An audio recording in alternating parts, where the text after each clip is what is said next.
Welcome back to week 4 of eCoach.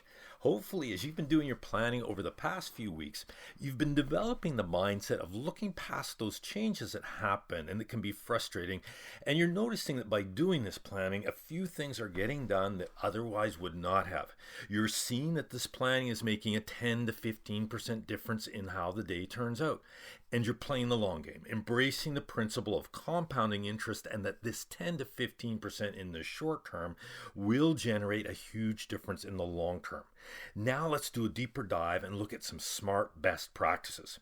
First off, as you time block, small blocks, 20 to 60 minutes, tend to work better than longer blocks. For one thing, our concentration is better in shorter periods of time. Maybe more importantly, that small chunk of time we can push back. We cannot check email for 20 to 60 minutes, but to do it for longer than that starts to become more difficult. Sooner in the day also works better than later. Our energy and our thinking tend to be better. Clarity. Now, this is really important. If you've blocked time off, but you don't know where to start, you'll either waste a lot of time figuring that out or you'll procrastinate and move on to something else. So identify the one or two specific, realistic things that you could get done within that time block before you actually sit down to start the time block. Pattern planning works well for some people. By doing the same thing at the same time each week, you're ingraining the habit and you're better able to plan other things around it. Buffer room ends up also being important, particularly if you've got a lot of meetings in your schedule. You don't know everything that's going to come up over the next few days, but you know that a bunch of things will come up. And if we haven't allowed time for these surprises, then they will pull us away from our time blocks. So a rule of thumb is keep 25% of your calendar free to handle these.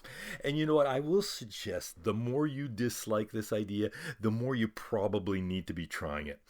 And a reminder of two things we looked at last week. It's not just the quantity of the time you spend, it's also the quality.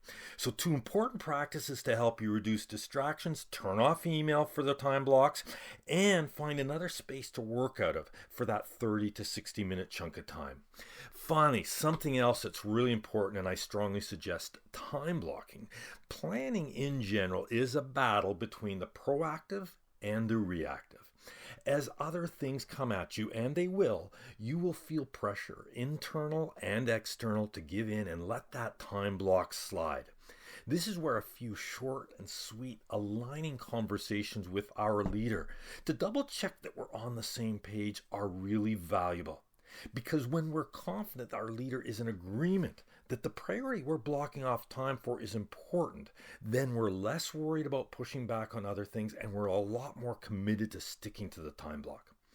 So far, we've put a lot of emphasis on daily planning. If you're not already doing it, I'm going to strongly suggest that you add in weekly planning. I would also suggest doing this on a Friday afternoon. This way you're ready to go Monday morning. And maybe most importantly, you'll enjoy the weekend more. So your next small steps, if you're not already doing it, go to your calendar and block off a recurring 15-minute appointment. I suggest Friday afternoon for maybe 10 weeks to remind yourself and support you in doing the time blocking and the weekly planning. Secondly, review the tips of time blocking in this email and identify where there might be one or two tweaks, opportunities to do some things differently. And third, stay the course with daily planning, and we will see you next week. Thanks, and have an awesome week.